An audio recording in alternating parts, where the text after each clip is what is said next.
And we're good to go. Well, thank you everybody for joining us for our Truth in Accounting First Ask the Experts webinar.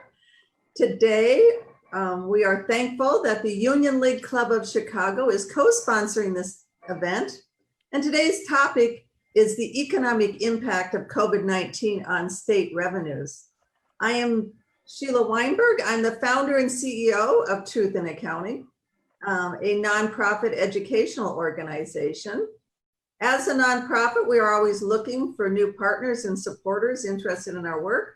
So if we don't get to your questions at the end, feel free to reach out to us and contact us about that. I started Truth in Accounting in 2002 over my frustration that citizens were really not being given the financial information they need to be knowledgeable participants in their governments. They can't figure out whether their states are in good shape or bad states, even who to vote for. So Truth in Accounting was formed. And since then, we've started a website called truthinaccounting.org. And when you go on that website, I urge you all to, you might want to ignore the national debt clock. It doesn't look pretty, I'm sorry. And it's spinning really, really fast these days. Do scroll down to the bottom of the page and you can sign up for our morning call and other newsletters. And I know that you're all in quarantine, house arrest for more than 100 days. So for some fun, I urge you to go to our sister website, dataz.org. There you can create your own charts to compare the cities and the states and the federal government using more than 700 data points. So I urge you to have some fun on create your own charts. Today's event is based upon a piece titled Preparing for a Rainy Day that I was honored to co-write with our guest speaker today, Eileen Norcross. Eileen is one of countless Americans who took on an unexpected, daunting role during the crisis, homeschooling her children. She also is the vice president and policy research and senior fellow at the Mercatus Center of George Mason University. Her specialties include fiscal, federalism, government finances, and pensions. She received her bachelor's and master's degree from Rutgers. Also joining me and Eileen today is another accidental homeschooler and Truth in Accounting's in-house expert, Bill Bergman. He is our director of research and he delivers that daily morning call newsletter. He aggregates all the federal, state, and local government budgeting and accounting stories. So sign up for the newsletter and you'll get that from Bill Bergman every day. He was the former policy analysis at the Federal Reserve of Chicago and now teaches finance courses at Loyola University. For today, everyone will get a chance to ask questions in our Q&A feature. Don't use our chat feature at the bottom. Go ahead and you'll see on the left side, you'll see the mute button, then start video, and then the Q&A button. Just type in your question. We're going to try to answer as many questions as we can. We had more than 100 people sign up for this event, so we might not get to everyone, but we'll try to get to as many as we can. I'll turn it over to Eileen and Bill for comments, and then we'll get to your questions. Eileen, thank you so much for joining us. Thank you, Sheila. Thank you for inviting me today to talk about this really important issue of where we are with state finances. The nature of the shock that we've experienced in the last few months is certainly different than anything in living memory. And we can't really compare it to previous recessions and depressions due to the very nature of it. But that doesn't mean that we haven't been here before, in the sense that every so often we can expect a financial shock, an economic shock, a recession. It's to be expected. So the question for states right now is, what have they done and what should they be doing to build firm fiscal foundations? How prepared were they going into this latest fiscal crisis? We know it was only 12 years ago during the last recession that many fault lines were revealed in state finances. We saw deeply underfunded pension systems, unfunded other post-employment benefits, those healthcare and other benefits that are provided to public workers. We saw lots of fiscal gimmickry and evasive tactics in how states were balancing their budgets, whether it was taking on more debt or papering over gaps by moving funds around or accounting gimmicks. And we saw that many states hadn't really saved up for a rainy day. So what's happened in the last 12 years? A lot of analysis has been done to point out these flaws and these risks. And on a few fronts, we've seen progress. We've seen states undertake some kind of pension reform. The question is it enough for some of our most deeply underfunded states? Currently, depending on how you want to estimate the shortfall, unfunded pension liabilities are anywhere from 2 trillion to 5.9 trillion currently in unfunded liabilities. OPEB benefits, while there's been some progress made in filling in these holes, there's still a lot of work to be done, with over a dozen states having nothing saved for those benefits. And lastly, on rainy day funds, there has been progress. Some states have put some money aside, even enough to get through this current crisis. But much more work needs to be done on that front. So we have to give them credit on some dimensions, but I would just urge that we have to continue to bolster fiscal foundations. Crises can be expected. We don't always have good years. We have to prepare for the bad years. Oh, well, thank you, Eileen, so much. Bill, do you have some opening comments? Sure. By way of background, I've got a lot of respect for Eileen. It's really nice to be here with her today. And to echo what she was talking about, are we in a crisis? Was this unforeseeable? I'm reminded of a story told by a financial market leader recently. His daughter, he said, came up to him and asked, "What's a financial crisis, Dad?" He said, "That's something that happens every 7 years." And they always come from different directions, but they always happen, and they happen regularly. So is this something that we can blame on Mother Nature? I don't think so. You have to be prepared for Mother Nature, given that you know that this is something that's out there. I've heard the metaphor, a perfect storm, applied to recent events, just as I heard it applied to the events back in 2008, 2009. In a sense, this is not a productive analogy. However, a perfect storm implies that it's something that's not humans' faults. And in fact, we have a responsibility as humans to be prepared for Mother Nature when these things arrive. I'm afraid we learned too many good lessons from the financial crisis in 2008, 2009, and not necessarily in a productive manner.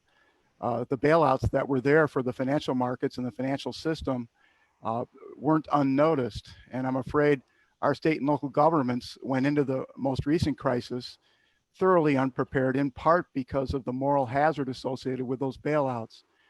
And today we're going to be reaping the fruits of it. We're in a very tough spot. Oh, thank you, Bill. Yeah, but some of the governors, like Governor Pritzker and Governor Newsom, they're saying that their states were in fine financial shape before this happened. In fact, both Governor Pritzker and Governor Newsom were saying their states ran surpluses, and all the states, have a balanced budget requirement. So you'd think that all the states are doing fine, but what we've found, and Eileen highlighted a little bit, was that it all depends on how you count. And government officials have a very sophisticated way of counting that I'll call political math. 49 of the 50 states do have balanced budget requirements.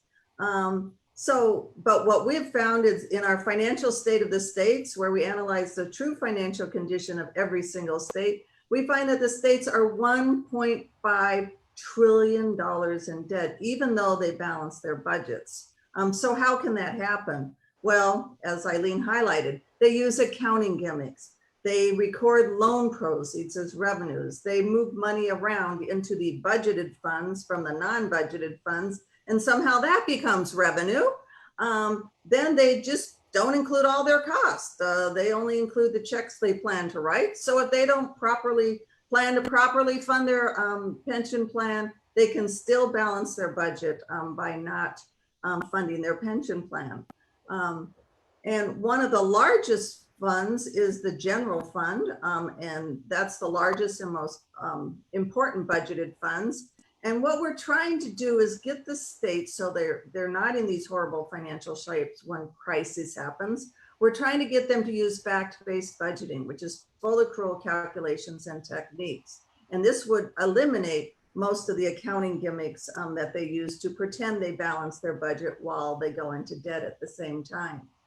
We are also working on looking at the deceptive accounting practices used to in their financial statements for the general fund, in which that they can point to these financial statements and look, they show that our funds were, that our state was really balanced. But again, they're using shoddy, bad accounting, antiquated cash-based accounting. That type of accounting, the IRS doesn't allow a corporation to use because it's so misleading. But that's how the governments budget and account for their general fund.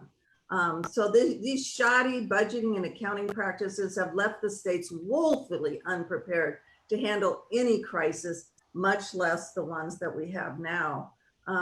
Eileen, the current crisis is resulting in unprecedented financial consequences for the states.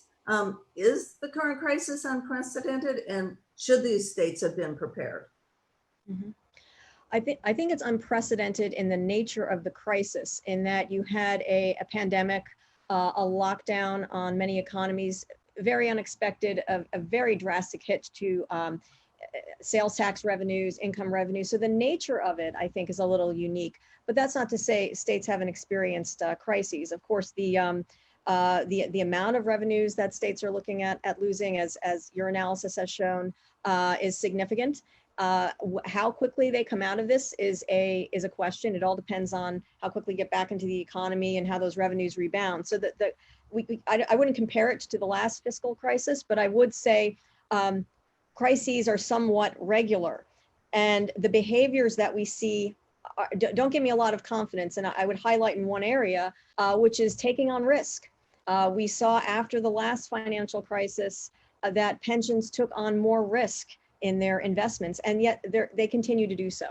So that's a warning sign that they haven't internalized the lessons of previous crises. And while the nature of this crisis might be different, and maybe even the depth of it is a lot more serious, we can say that crises in fact happen, and states need to be better prepared to deal with them. And Bill, why do you think that they haven't internalized this risk? I think they feel shielded from the impact of their decisions. The people with decision-making authority capture the upside, but the downside is socialized in a way that allows them to take more risk. One of the lessons we didn't learn from the savings and loan crisis back in the 1980s was that, theoretically, solvent institutions, they look solvent on the books, but they weren't really solvent because of the ambiguous, if not deceptive, nature of regulatory accounting principles allowed a lot of insolvent institutions to stay around. And if you're an insolvent institution and you get the upside, but the risk is on the downside is socialized, you have an incentive to go to Vegas. And unfortunately, after the financial crisis in 2008, 2009, we only saw things move into the direction of more risk, not less risk, in our public pension funds. And in recent weeks, we've seen new decisions at CalPERS, the biggest pension fund in America, that has announced an explicit attempt to leverage higher on the pension fund and take more risk to achieve these assumed returns that help them report lower liabilities. So it's kind of a nightmare. Eileen can talk about that. Yeah, and Bill, if the governments lose, on this gamble, they're making this huge gamble. If they happen to lose, do pensioners usually lose their benefits? Or do they take less benefits? What usually happens? Yeah, I mean, I think it really does depend. We've only seen a few cases now at the local level of what happens when an entity ends up bankrupt. We've seen the city of Vallejo, Stockton, Central Falls, Detroit, all very different cases. And in those cases, with the exception of Central Falls, we saw that governments did their best to protect the benefits and have the creditors take that loss. Benefits were reduced in Detroit, but then we see other instances where the creditors are asked to bear a little bit more of the burden. So it really does depend, and we only have the localities to look at right now because we haven't seen a state, of course, enter into bankruptcy, as it's not available to them currently. Well, we did have good economic times in recent years. Did any of the states take advantage of this, or what should they have done during those good economic times? Yeah, I think they should have started with a hard look at their accounting. And there was some progress made as you and I, we wrote an article together looking at the new accounting standards, GASB 67 and 68, and that forced these entities, the governments, to put their liabilities on the balance sheet.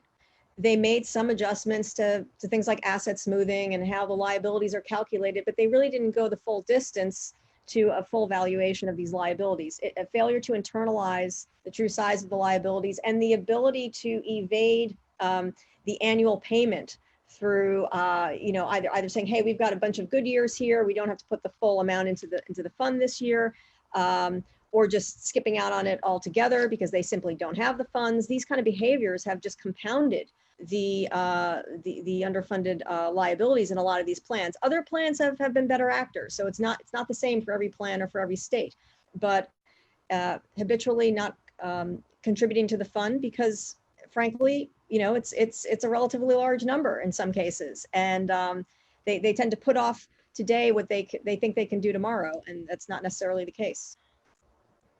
Bill, is it like a credit card where the credit card company sends me a statement, it says I need to pay my X amount of minimum payments. If I choose to do less, I'm going to get penalties and interest. Is that something, is that similar to what the states are doing?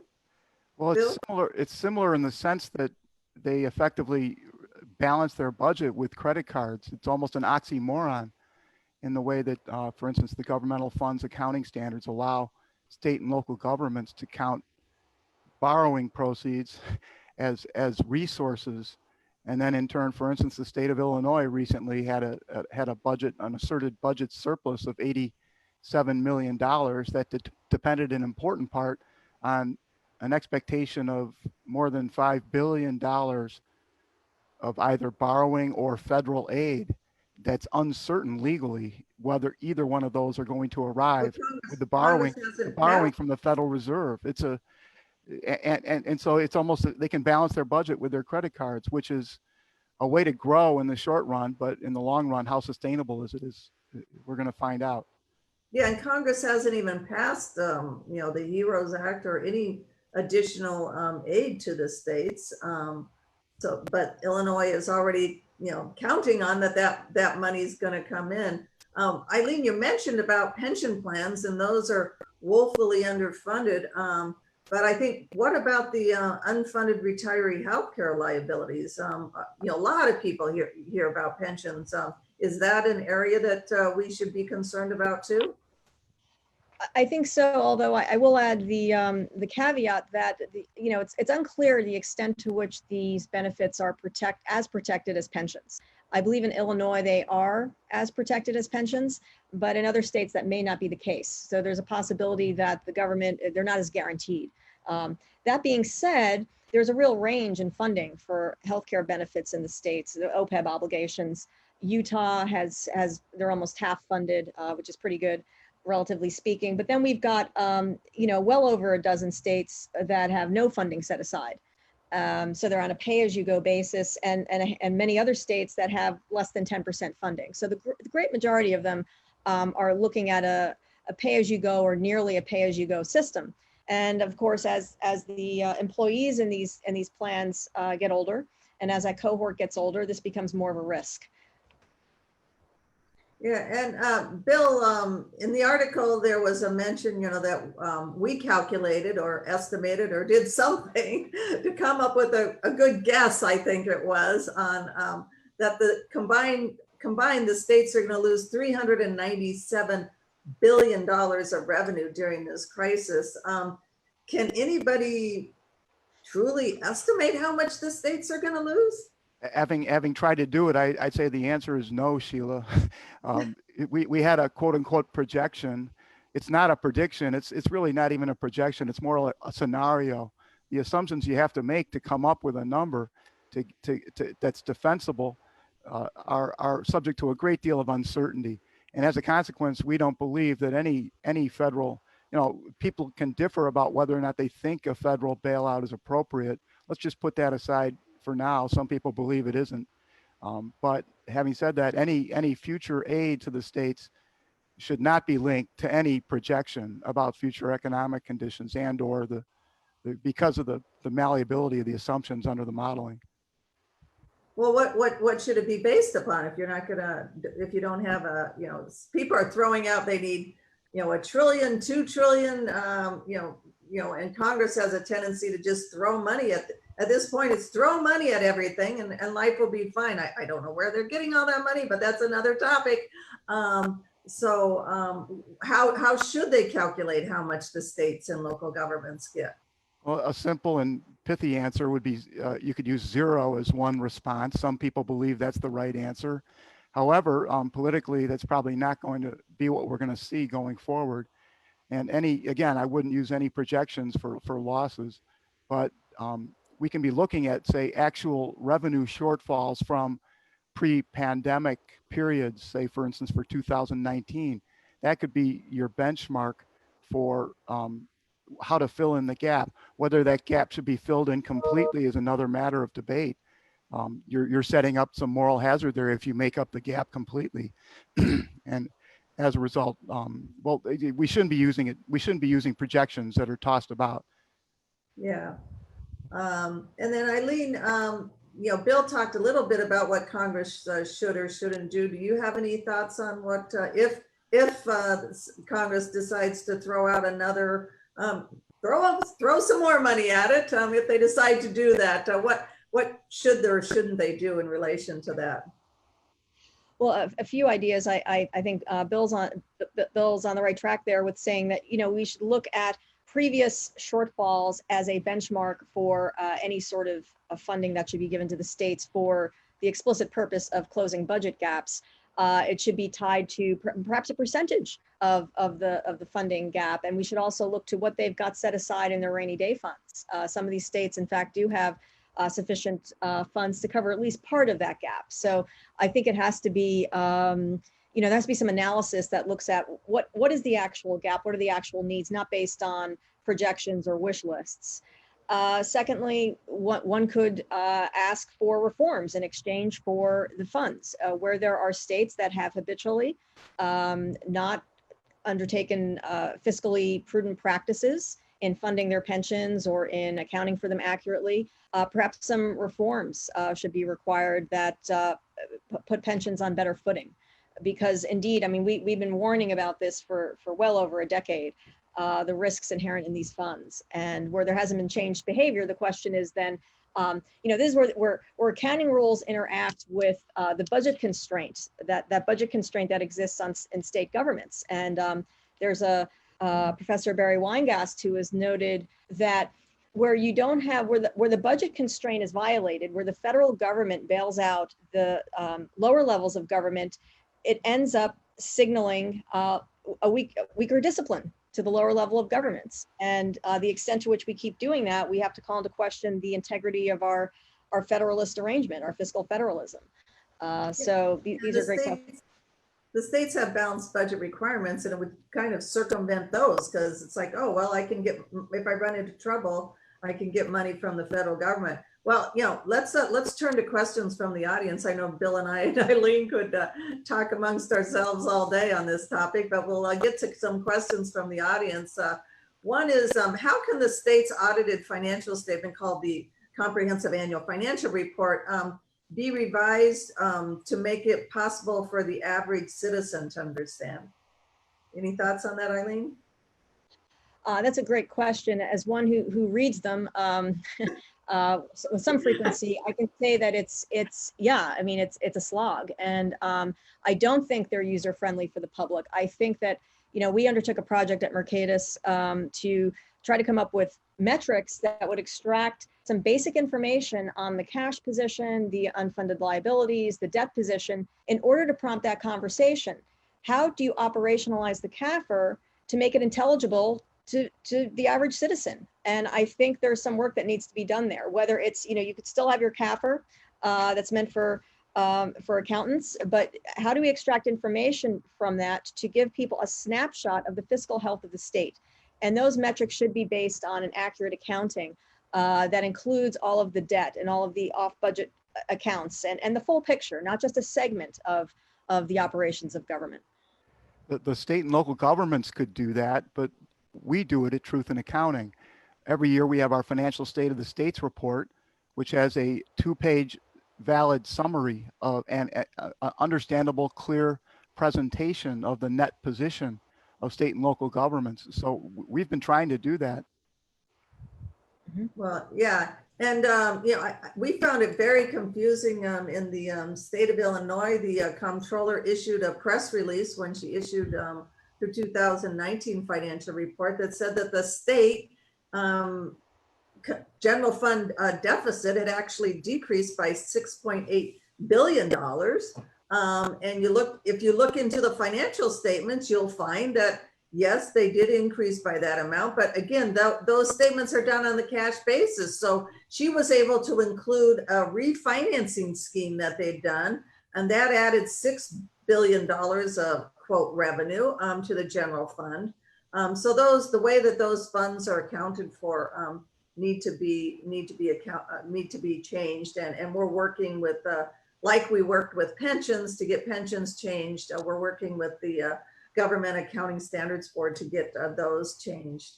Next question was, did Sweden or other countries moved from a defined benefit program to a defined contribution program?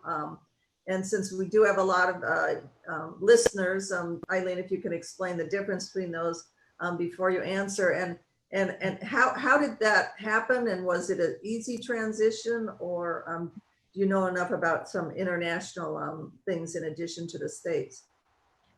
Thank you. Yes, a defined benefit plan is one in which an employee is guaranteed a certain fraction of their income upon retirement that is based on their some formula, their final average salary, a multiplier, years of service.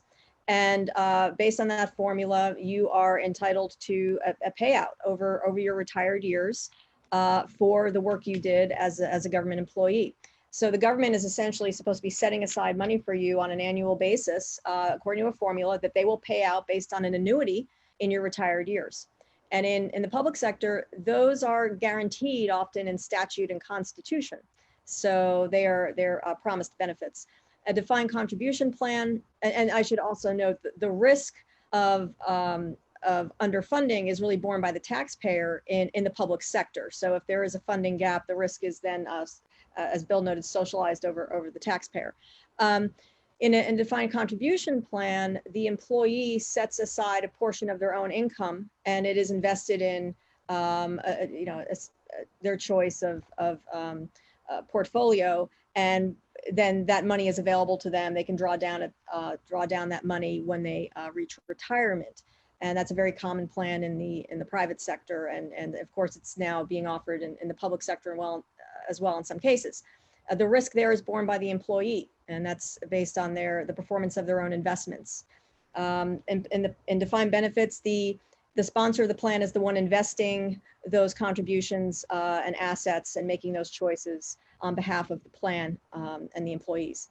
So to the question, I have not really studied international examples of transitioning from defined benefit to defined contribution plans, but I have looked a little bit at US examples, and there are a few states that have moved, some of them early adopters, moving from defined benefit to defined contribution. That would include Michigan in the 90s, moved some of their employees to the defined contribution plan, and that seems to have gone relatively well. Alaska is another state that closed its defined benefit plan a while ago, and they are now new employees have been moving into the defined contribution plan. And then West Virginia did open up a defined contribution plan well over a decade ago, but then they moved back to the defined benefit plan. In recent years, a few other states have either introduced hybrid plans or defined contribution plans for new employees. Michigan, I would say, is the most advanced in terms of transitioning their employees from the defined benefit to the defined contribution plan. Yeah, and I think a lot of corporations have gotten rid of their defined benefit. Bill, do you think that has anything to do with the passage of in the, I think it was the 1970s, I think, I could be wrong on that, of the ERISA, where corporations had to start accounting for their plans more conservatively and had to actually properly fund the benefits they were promising. Well, in theory, ERISA is supposed to be a solution. Whether or not it is, we're learning lessons that it isn't necessarily a panacea either with the multi-employer plans in the United States. But just stepping back to the idea that, as taxpayers, you and I, we may not want to be in the stock market, but effectively we are if our state and local government pension plans are guaranteed under defined benefit schemes and they're predominantly invested in equities. We're faced with the downside. Yeah, yeah, and I think that's why on our financial state of the states and financial state of the cities, we call it a taxpayer burden, because the taxpayers are going to be burdened with paying these pensions, whether how no matter what the stock market does. I always find it funny when after the stock market takes a hit, I'll hear, "Oh, thank God I'm not in the stock market." I'll hear a lot of people say, and I'm like, you are, because your state and local governments are in the stock market, and if they lose money, they're going to come to you to pay the benefits. Eileen, you mentioned rainy day funds and that they were getting better. Rainy days funds, I don't know if they're a good thing or bad thing. I guess they're good if you have a rainy day to have extra cash set aside, but like California had the largest rainy day fund, but they had more than $250 billion of unfunded pensions, OPEB, and other debts. So can you really have a rainy day fund and have that much debt at the same time? That's a really great question. It has to do with ring fencing those funds for their intended purpose. It's to cover shortfalls in the budget. So that doesn't necessarily cover the pension per se. Although I take your point that how can you have these funds over here and yet you've got these gaps elsewhere in your finances. Rainy day funds have proven to be, I think, beneficial in that it at least gives states a resource when there is a recession and they need to meet those spending shortfalls in the budget. And we have seen improvements there over the last decade with states setting more funds aside. That being said, the rules around rainy day funds really do matter. You should be setting aside windfalls to cover shortfalls and disciplining legislatures to make that contribution and to withdraw it only for emergencies and not for new spending projects. And of course, you can actually make the rules a little too tight and make the funds inaccessible. So it has to be calibrated appropriately for that specific purpose. When there is a recession and there's an actual event that requires that legislatures draw on these funds to fill an actual spending gap, it's not a fund you just dip into because you have new spending projects you want to bring online. In thinking about the rainy day funds versus the net position of the government in light of the pension obligations, I'm reminded of the crisscrossing effects of reserve requirements compared to capital requirements in banking, both of which have historically been regulated in theory to promote the stability of our banking system. Whether they succeeded is another question, unfortunately. But in theory, banks are required to have a certain amount of positive capital against their assets. Looking at our state and local governments, many of them, including the pension funds that they sponsor, they're balance sheet insolvent, massively insolvent. They don't have positive capital positions. That's another cushion for a rainy day. It's not a rainy day fund, but it's part of the overall health of the state and local governments and the pension funds. And we don't have it in many cases in the United States today. Eileen, you mentioned somebody asked a question that came to mind when you mentioned bankruptcy, that some of the local governments had gone bankrupt. Is that something that, why can't states go bankrupt? And should they be able to go bankrupt? Yeah, that's been a really interesting question. And it came to the fore during the last recession. where the question was raised by David Skeel, who is a professor at UPenn. Why can't states declare bankruptcy? Why can't we modify the bankruptcy code to allow for that? Because we have states like Illinois where the solutions seem impossible. So that's still being debated, but some thoughts on that. If we were to have that, first of all, even the threat of bankruptcy may be enough to change state behavior, because they realize that just the specter of bankruptcy means your credit rating is going to drop and borrowing costs are going to go up. If you were to have bankruptcy for the states, though, you'd have to, I think, learn from the municipal example, which is that even when entities like municipalities such as Vallejo and Stockton were given the ability by the bankruptcy court to reform those unfunded pension liabilities or reduce them, they said, no, we don't want to do that. So in a case, let's say like Illinois, you would be able to, if the state, and it would be the state that would have the option to declare bankruptcy, the creditors should not be given the option to sue for bankruptcy. So it would be the state would have to undertake it itself. It would be under the supremacy clause of the US Constitution, and that would preempt state constitutional restrictions. So it would get around some of these rules that have prevented pension obligations from being dealt with in a case like Illinois. But it would be a complex process. Certainly, there's a reason why people are talking about it, but it has not actually gotten as far as to be an actual tool that states can use. Well, yeah, but you're kind of pointing to the pension plans and that these are underfunded and that they need to be changed. But I'm sure the employees would come to you and say, well, hold on. I have a contract here. My contract was to work for less pay, so I get a higher pension. And now you're saying you're going to take that benefit that you promised me away. Is that really fair, Eileen? Well, I mean, it's a great question. I think we have to take a hard look at the finances when you look at Illinois' unfunded liabilities. First of all, what are we reducing? Is it benefits earned to date or benefits that are not yet earned?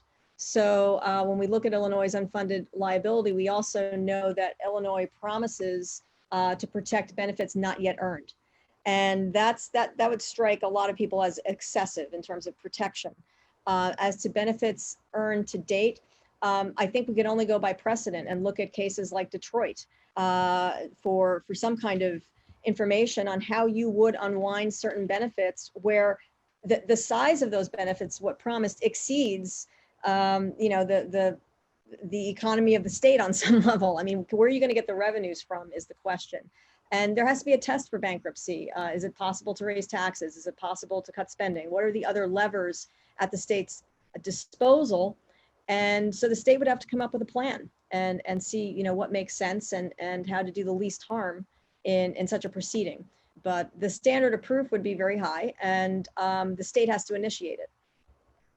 Yeah, and isn't this scheme part of this whole balanced budget thing we're talking about? Because they're like, well, we're going to pay the employees less now, so their paychecks are less.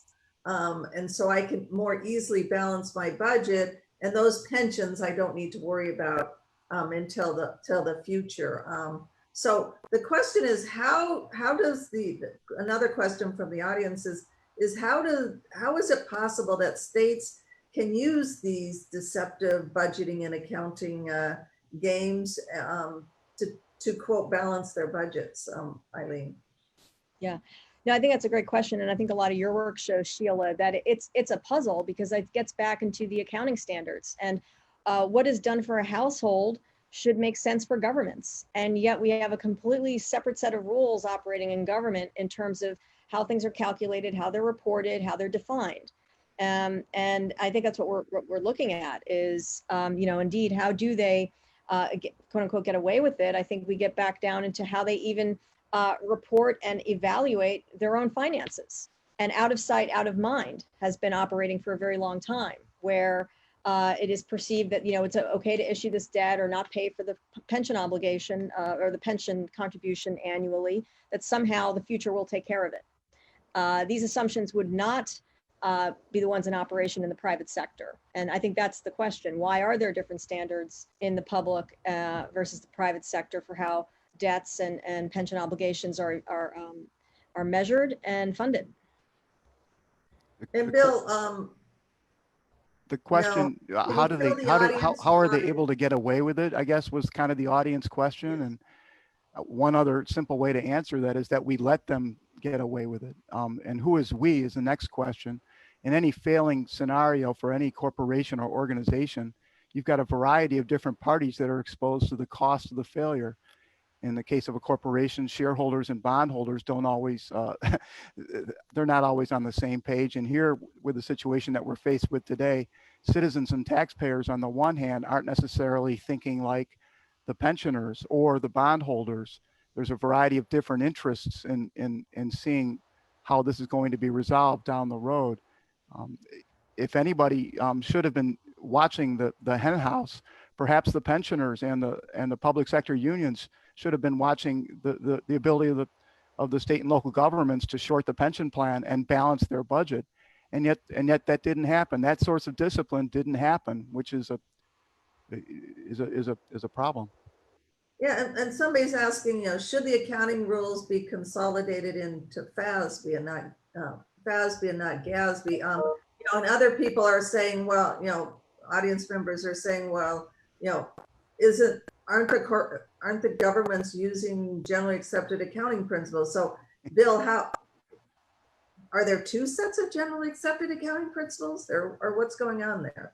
There's actually 4 main accounting standard setters in the United States.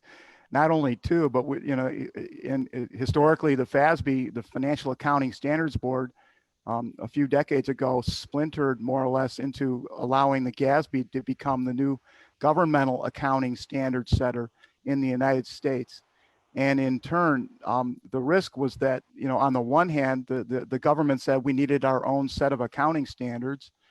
On the other hand, it's possible they did so in their own, at least short-term self-interest. And whether or not GASB was effectively captured by governments, not necessarily producing standards that are valuable for citizens and taxpayers and other stakeholders, is an important question. Yeah, and I think we question GASB's independence because most of the members are either government official, current or former government officials, or have a vested interest on how the standards come out. So another question from the audience is, what is the end game for states like Illinois and California, New Jersey, where they're horribly in debt, and if they can't go bankrupt, Eileen, do we have any idea what's gonna happen? No, it is a great question. We don't know how this is going to play out. There is an impossibility factor in the numbers. If you look at New Jersey and Illinois, these are extremely large unfunded liabilities relative to the state economy. I think it's larger in Illinois than in New Jersey. So then the question becomes, is there going to be a future renegotiation of benefits or other obligations in the state? I don't know that if it's mathematically possible to pay out what is owed, and it's better to start that now than wait to find out in a crisis. And it's as I think Bill mentioned, who's suffering here? I mean, the public employees who sign up for a job and were told that their benefits would be guaranteed and they were going to be given a certain level of benefits. Why wasn't there more oversight over the years in terms of the integrity of the funding of these plans? That is a great question. And I want to highlight just the amount of risk, and this is very almost baffling to me. Pensions are doing the exact opposite of what a financial planner would tell you to do as an individual for your retirement savings, in that as over time, they've taken on more risk. As I mentioned at the beginning, in the last 20 years, the amount of risk these plans are exposed to has increased. They're chasing returns in order to make up for losses. Since 2001, they've on average, pensions have returned 6.4% annually. They're assuming, however, they're going to return on average 7.5%. They are exposed to stocks and alternatives at about 77% of their portfolio. And that's as people are aging in these plans. And that's the opposite of what you would do as an individual. As you age and approach retirement, you take on less risk in your investments, and yet these plans are taking on more and seem to be doing so in a crisis moment that they want to make up for lost returns. But they're not learning that there's a downside to that. You're introducing more volatility and a greater risk premium. And according to Fitch, credit rating agency, pensions have tripled their average investment in alternatives since 2007, from 9% to 27% in alternatives. And again, I mean, it gets into who's monitoring this, and the employees should have something to say about how their retirement funds are being invested. Bill, aren't the funds, aren't the pension plans run by trustees? Well, do they have, what are the trustees doing? Well, the trustees, among other things, have fiduciary duties as trustees. They're told to work for the pensioners. And if that's true, if you have a fiduciary duty to work for the pensioner, but for a defined benefit pensioner whose benefits are guaranteed on the fixed benefits that he expects or she expects, you have an incentive to take more risk, to make the plan bigger, because the pensioner doesn't take the downside. There's a similar set of affairs in banking, where Edward Kane, a professor of finance at Boston College, and a fellow who wrote 2 books before the S&L crisis warning us what was coming that we didn't know was coming. Ed has some very interesting ideas about we should alter the fiduciary duties of too big to fail institutions in our financial markets. They should be not just working for shareholders, but for working for taxpayers at the same time, because effectively taxpayers are taking a bad form of equity. They get the downside, not the upside. And you can make an argument that the state pension fund trustees should have their duties circumscribed in a similar fashion. So Bill, you're saying that the trustees don't they have a fiduciary responsibility to the taxpayers in addition to the pensioners, or? Not in general under current law. Maybe depending on how broadly you define your duty to the, if you're a far-sighted pension fund trustee and you see the fact that it's going to hit the fan down the road, maybe there's an incentive to take less risk in your pension fund. Unfortunately, they're undeniably in risky investments today, and they've reaped the fruits of a massive recovery in our financial markets since 2009. That's another thing that's extraordinary and scary. The financial position of many of the pension funds in the United States has actually deteriorated since 2009, despite the fact that we've had this huge recovery in our financial markets. And we can't count on that in the future. Now, Eileen, you mentioned that, the federal government, when they give out money, there should be consideration to how much money, like California had a very large rainy day fund. Aren't you kind of penalizing, and then they would get less federal aid, federal bailout? Aren't you kind of penalizing those states for for doing a good job in setting up the rainy day funds? I suppose you could see it that way, although I think that it's a very pragmatic solution that, if you are seeking federal funds, what is it for? You should not be rewarded in excess of the gap you're actually facing, including your own resources. So I think I understand the point that it would seem to reward those who have not saved enough for a rainy day. Yet at the same time, that's the purpose of the rainy day fund. Well, should Congress set any conditions for the future? Should they just give them this money and here, bail them out, or should they set up any conditions like a rainy day fund or pension fund? Should there be any conditions when they throw money out there? Certainly, Andrew Biggs and I have put out a recent brief in which we said this: if they're going to be giving money to the states with the explicit intention of bailing out pension systems, then that should come with some requirements that states move their employees to a defined contribution plan, as they have or undertake some form of pension reform. As this is a highly predictable position they've put themselves in, and it's been noted over a long period of time that these were huge fiscal risks in many states. So I think it is only fair to say that it should come with some kind of requirement for future reform. And Bill, does Truth in Accounting look at municipal budgets, or, somebody's asking, is there a way that I can analyze my city's budget? Do you have any suggestions in that area? Well, the websites are getting better and better over time throughout America. You can look at for instance, the Office of Management and Budget website at the state of Illinois, and they have budget books, and they have reports that are given to the citizens. But at the same time, you've got to read it with a jaundiced eye because of the budget accounting, and look carefully. For instance, the Illinois table included those resources I mentioned. They had two line items that had two line items apiece on the one line item. The fact that on the one hand, we expect federal aid to be forthcoming, but if it isn't, then we're going to have borrowing.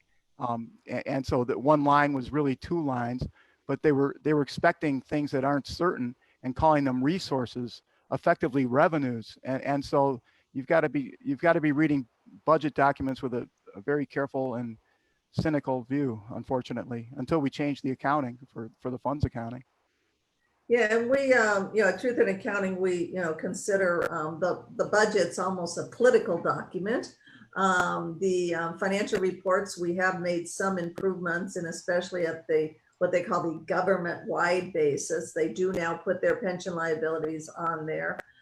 So if you want to learn more about your government's finances, I highly recommend you go to Truth in Accounting's website and look for our How to Read a CAFR video, and it will highlight where you should look to understand the true financial condition of your government.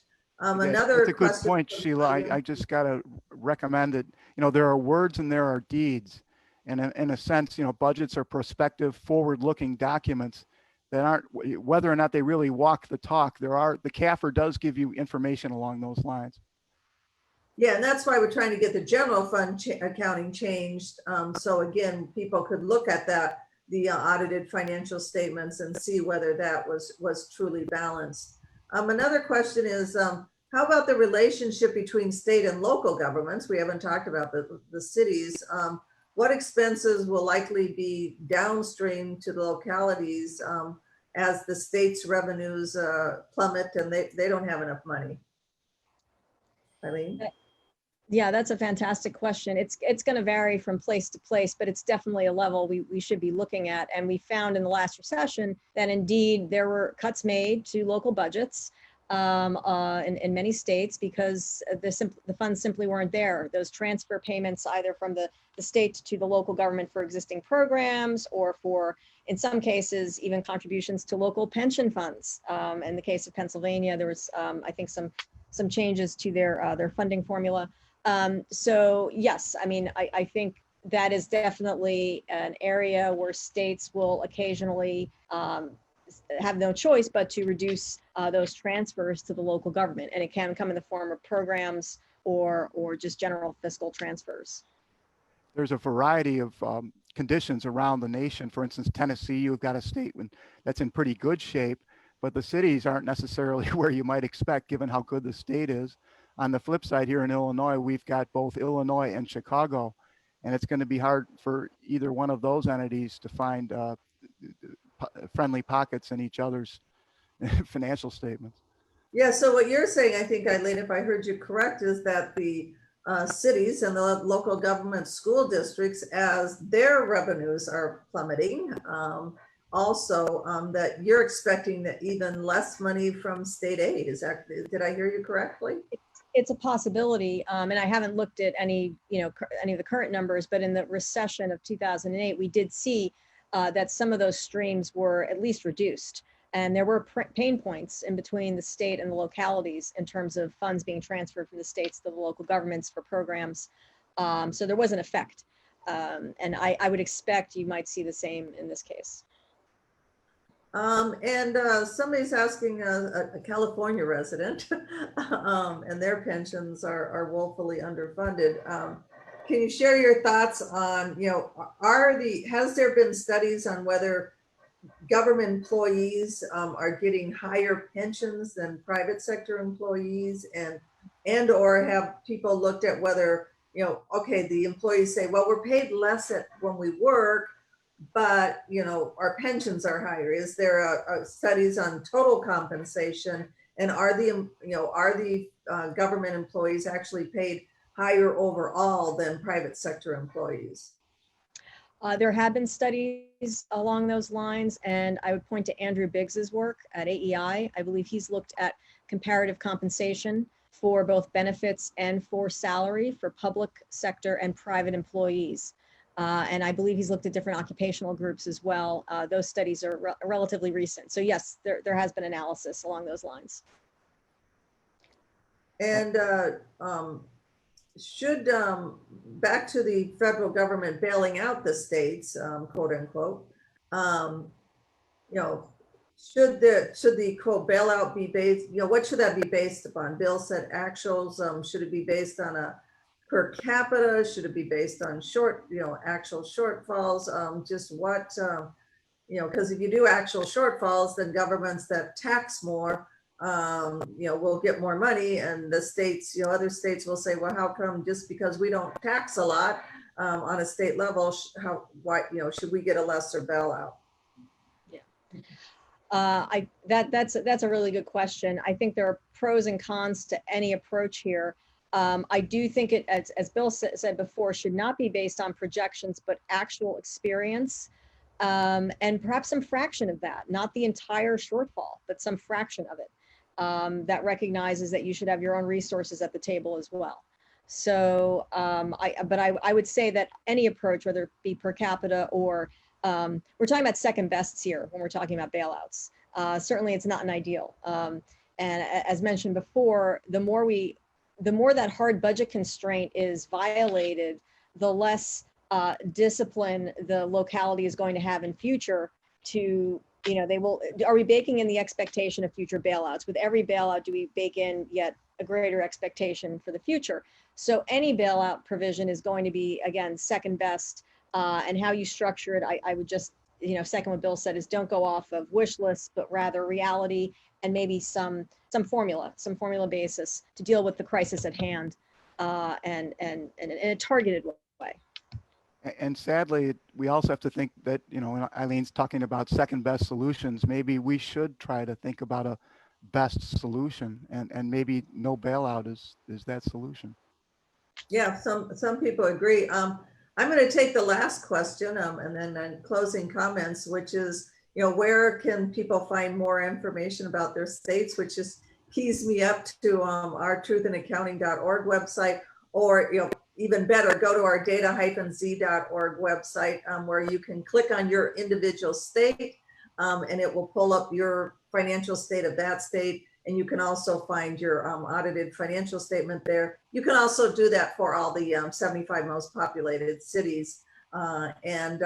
So I'm just going to click over to my closing comments, because those are on a different screen, which I have misplaced, but I will find it. Just one moment.